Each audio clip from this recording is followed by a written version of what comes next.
You're probably getting bored with electric cars by now, but I'm not. And this one is the Genesis G80 Electrified.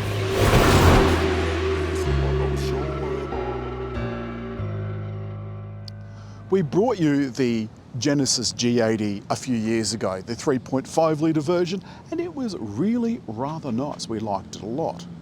And from the front, they certainly look the same, even in this rather gorgeous bluey greeny colour. The grille on this one is solid, and you don't notice it till you get close. But one thing you do notice is where you plug the power in to charge it.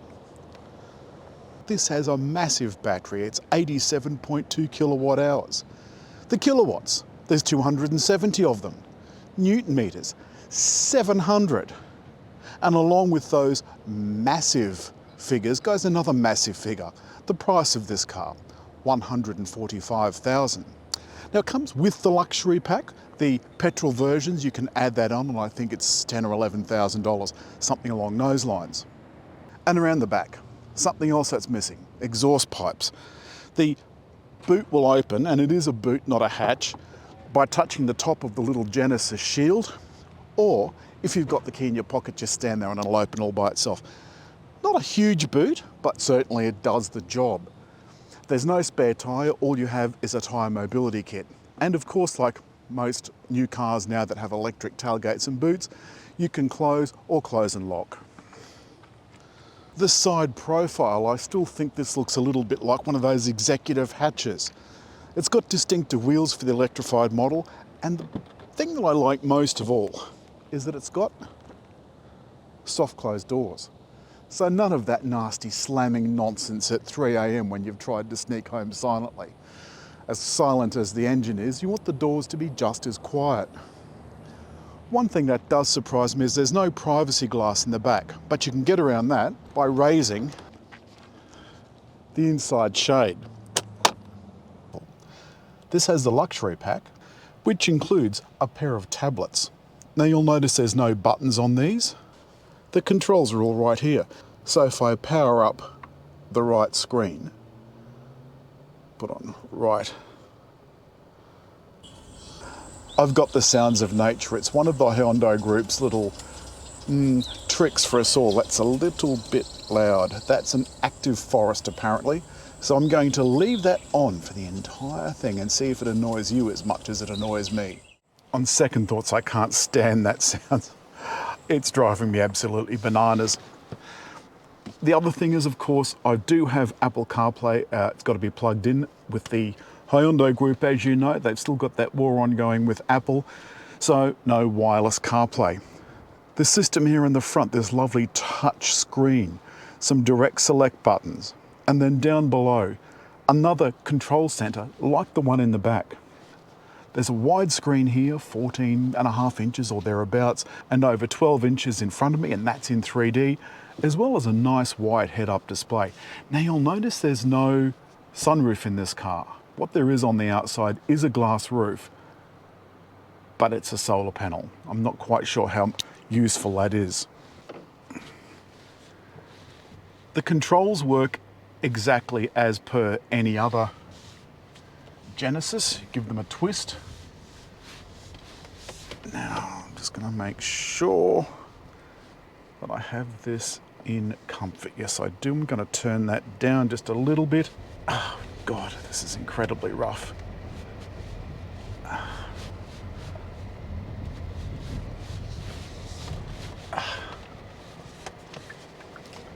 The side bolsters, they grip you. Now let's just put the mode into sport. The 0 to 100 is under 5 seconds. Oh, Jesus, and we're there. Oh, my sweet Fanny Adams. I don't think you want to do that too often. The other thing about sport is that it makes the steering a little bit hard for my tastes. I've got the system back now in comfort, and that's the way I like to waft through the countryside. Now, I took some tight corners on the way up here to film, and to be honest with you, this handled it much better than I thought it would. You can still feel the heft of the battery. Of course, it's very heavy. I've turned all the regenerative braking off, so now I'm just running as per normal. And that's because sometimes it's better to roll than recapture all of that energy that you'd have wasted. You can go further by not capturing the energy. You can hear how lovely and quiet this is now that I've turned the sounds of nature off. Everything is power assisted. The side bolsters, the seat is power assisted, the squab, the seat itself obviously, and there's some memories for that. The rear window shade, doors. This executive car is going directly after Audi, Mercedes-Benz, Jaguar, and BMW. And the thing about this car that's different to those, it's got a longer warranty than most of them, more reliable. Buying a European car is not a ticket to reliability. More often than not, it's just the opposite.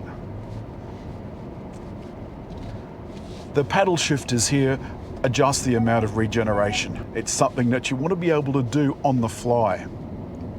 You can also adjust other settings easily here through the center console. The one thing that is absolutely diabolical, and I have mentioned it before, is this navigation system. In order for it to come up here on the heads-up display, you have to use the inbuilt system. Now, if you try and search for anything, you can use the scratch pad to input a destination. But remember, you're supposed to be keeping your eyes on the road, and this doesn't have voice input for anything but CarPlay and Android Auto. So you've got to do it yourself with either the dial, or reach forward and select the buttons directly on the touchscreen, or by using the scratch pad.